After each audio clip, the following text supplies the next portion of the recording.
Today we're going to learn how to sharpen. Today we're going to learn how to sharpen a. Today we're going to learn how to sharpen a gooseneck scraper. A gooseneck scraper. Hit it!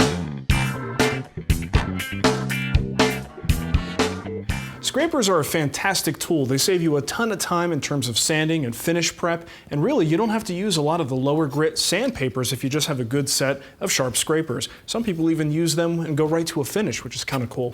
Either way, they come in a lot of shapes and sizes, and if you know how to sharpen one of these guys, the regular square ones, you have all the tools and knowledge you need to sharpen a gooseneck scraper, but people seem to be intimidated by these. So let me just show you my methodology. There's a lot of videos out there on scrapers. Here's another one. Now if you're new to this process, here's a quick review using a piece of wood as an example. If this were the scraper, we're really looking to have a nice clean set of edges here. The edge is clean and the two faces are clean and honed, and you have a sharp corner here. So what we'll do is we'll take a burnisher that sort of pulls that steel out over the edge and causes it to overhang a little bit. And then we'll fold it down by going this way. And when you fold it over, you create that little tiny hook, and that hook is what cuts the wood as we scrape, right? So the better you hone these surfaces, the finer that hook becomes, and really the sharper it is. All right, so let's do this with an actual scraper. So step one is to prepare the scraper. Now, if the scraper is pretty mangled, maybe it's been used and hasn't been sharpened for a long time, you may need to reestablish the squareness of this edge, and one of the best ways to do it is with a file. Right? And I just draw the file around, trying to keep it perpendicular to that edge. And I also don't want to create any flats in this curved surface, so it's important not to just continuously rub in one area. I just like to move right on through a curve like this. And I'll go all the way around, one section at a time. Now, what do we do in an area like this where it's an inside curve? Well, you could certainly use some sort of a round file if you wanted to, but I actually don't use this part of the scraper, so I just ignore it. If I can't reach it, then it's not very helpful to me. Now, if you're having trouble balancing the file and keeping it nice and perpendicular, you can use a block of wood like this. Just cut a little groove in it that fits your file, and then put this guy down like so.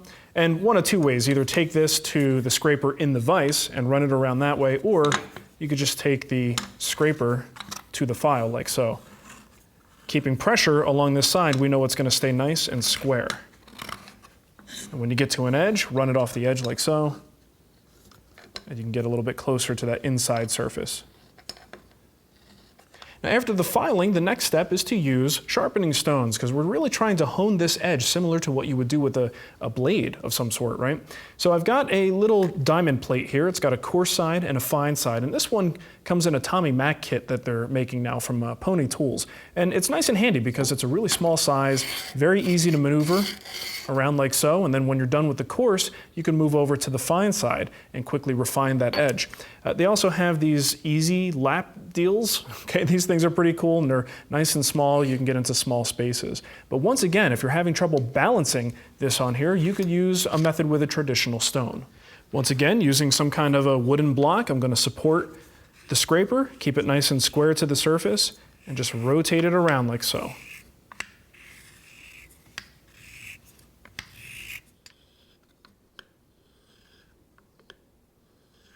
I'm only going to do 2 rounds of this honing, one that's going to be coarse and one that's fine. And what those numbers are, honestly, I don't think it's really that important. This isn't something you're going to sharpen up to, 5,000, 8,000 grit. I guess you could, I just never see the need to. So once I have the fine sharpening done on the edge, I want to get rid of any material that may have folded over during that sharpening process. There's a lot of, you just kind of feel it with your finger. It should catch a little bit. So we're going to get rid of that right around the perimeter by sharpening close to the edge.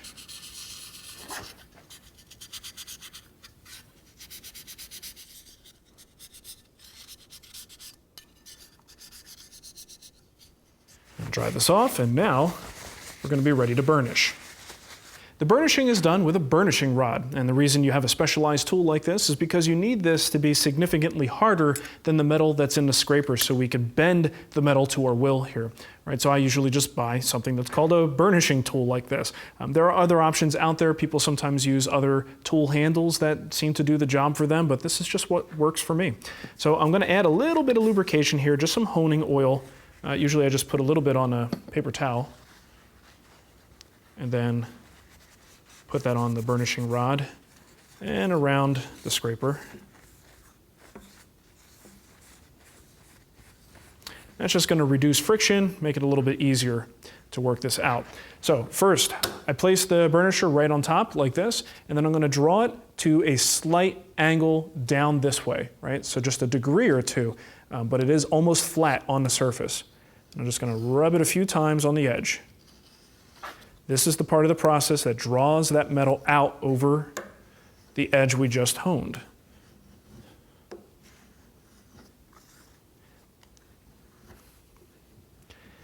And even though this is a curved surface, you can see this process is no different than what you would do with a regular square card scraper. It's just maybe a little bit less graceful as you kind of move around. Now, this might be difficult to see, but right here at the edge, you should see the light reflecting slightly differently at the very edge there, right? It should be a little bit shinier, and that shows the work that we've done. We're looking for that to be nice and consistent as it goes all the way around the scraper. Now I'm just going to place the scraper into my vise, and we can fold the burr. Basically, we have that little bit of material that's been pushed out over the edge. Now we're just going to fold it over into a nice hook.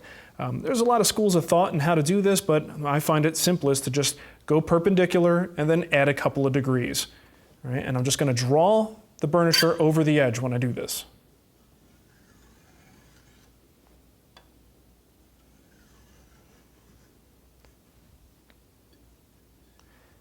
Now you see what I'm doing here? I just went twice and I'm feeling with my finger, because if I feel the burr starting, that's going to tell me how far to go. Now there's definitely a light burr there. I'm going to give it one more just for good measure, and that's a good burr. All right, so I'm going to loosen it up. We'll continue working around the edge. Now a very common question is, how much pressure do you put when you do this work? Well, it's kind of a tough thing to answer because we're all, we sort of have different levels of strength and what we consider a lot of pressure.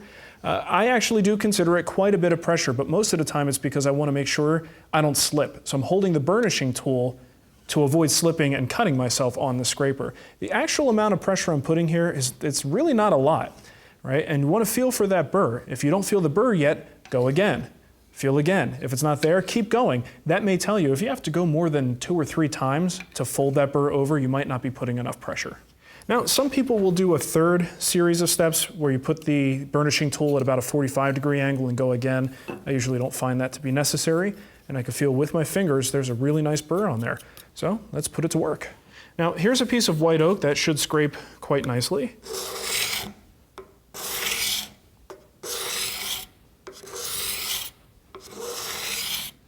All right, that's working pretty well, and that's what you're looking for. You want shavings, you don't want dust. If you have dust, you may not have sharpened it properly, you may be holding the scraper wrong, and that's the thing that most people don't realize is depending on how you sharpened your burr and how you folded it over, what angle it is, you may have to move this guy around to find that sweet spot, wherever it may be. But usually, as you drag it across, you can change your angle. All right, you can find the ideal spot as it starts to catch in the surface.